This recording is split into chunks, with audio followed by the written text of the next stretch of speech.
Getting right into it, jumping into some incline pressing. And today, guys, we're going to mess around a little bit with the slingshot.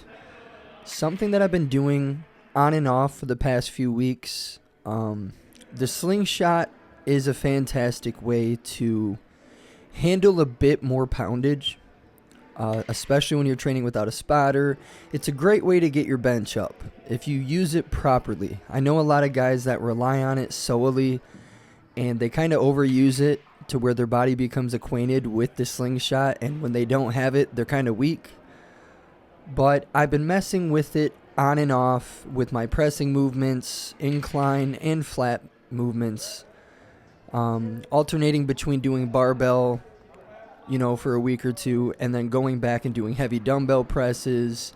I'm always changing different things around, but here we go. We're getting into our sets using the slingshot, and I gotta say that I don't really see a whole lot of dudes messing with a slingshot on the incline.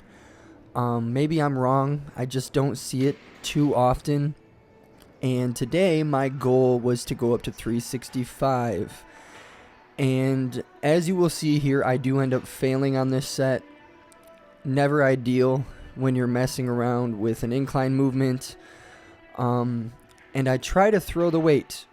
And instinctively, you'll see here, I raise my right knee up because that's what I would do on the flat bench if I were to fail.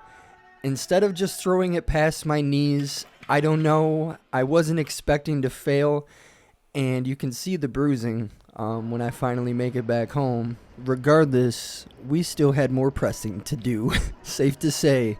That shit hurt. Like, after doing that to myself in the gym, I kind of walked around, put some weight on my knee, and I just knew it was going to be fucked up the next day or maybe 48 hours later. But I also, did some reflecting and just... I kind of felt like an animal because there's no human being that was going to handle that the way that I did and continue a workout.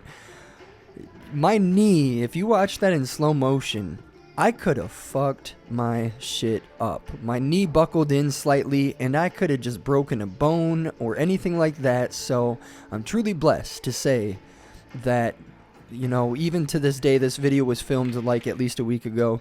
My knee is still bruised, but it's not like it really affected me. I've still been training legs and everything like that.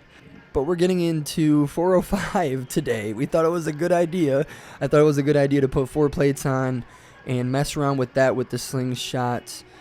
And I end up getting this for 2 reps.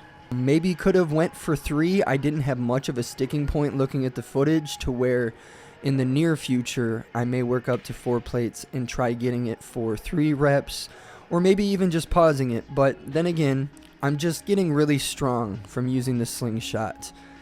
And again, I just want to stress, guys, that it's a tool. You don't want to use it like every single chest workout, but it's something that allows you to handle more weight. I'm not saying that it's for everyone, and I'm not saying that you should go out and invest in a slingshot, but for me personally, when I break it out and I use it consistently for a period of time, I definitely notice a great change in my strength, a great increase in strength. After that, I decided to drop the weight drastically, do some working sets, really controlled, and focus on moving the weight with my chest as much as possible.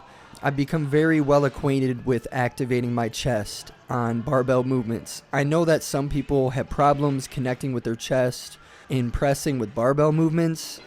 I just have really, mastered my form. I have really articulated my involvement and recruitment of my chest throughout any pressing movement to where I feel it's a great mass builder for the chest, and that's why I've never really gotten away from doing barbell movements. After that, this workout wasn't too crazy. I did a lot of volume in my pressing. Some of it still wasn't even on camera. I did a couple more sets with 225 on the flat bench, and I just didn't record it. Moving into, I guess this is a flat press. Another flat press? Doesn't make much sense, does it? But we're fixated in a machine position where I wanted to really hyper focus on the stretch. You can see there my chest is getting a complete stretch with each rep.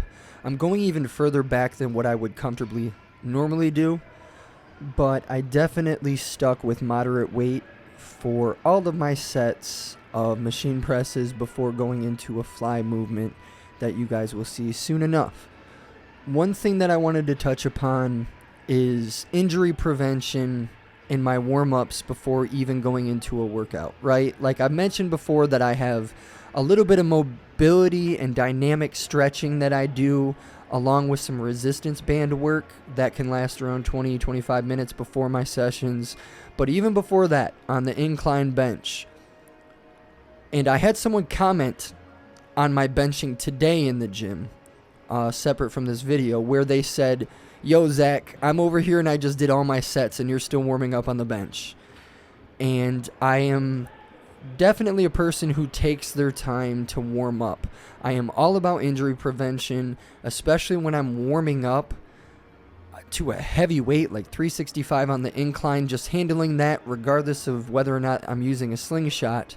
It's a dangerous thing. You're working with heavy poundages, and what you did not see as I started this video off incline benching 135, that was not my first set. I do 1 to 2 sets with the barbell itself, and even before going into 135, I put 25s on each side. So I'm incremental, and I kind of take my time warming up. And I know there's a lot of people out there who kind of believe in the opposite, that less warm-ups are better and that too much warming up can be detrimental to your ultimate pressing sets. And for me, I kind of have to find balance. On days where I'm cold, here in Michigan, coming into a cold-ass gym that isn't like completely heated to its full ability, I definitely take more time to warm up, and I'm more inclined to do those in-between sets with the 25s instead of just being a hard ass and putting 1 plate on, 2 plates on, 3 plates on, etc. But there are days where I will go to the flat bench and I will start with, 135, go straight to 225 and straight to 315. It just really depends on how I'm feeling that day. And it also depends on my mobility work and my stretching, how well I warm up. And keep in mind that I also like doing exercises like lat pull downs or cable pullovers in between my benching sets, just to keep everything warm, to keep my clavicles warm and engaged, and to keep my rear delts involved, because I ain't really trying to hurt myself. And if that means that I take my time during my warm-ups and add a little bit of additional time to each of my workouts every day, then that's just fine with me. We're getting stronger, we're growing, and we're staying lean, guys. Thank you very much for watching. It's your boy, Zach Zeiler. Until next time, I love you guys so much. Peace out. Bye.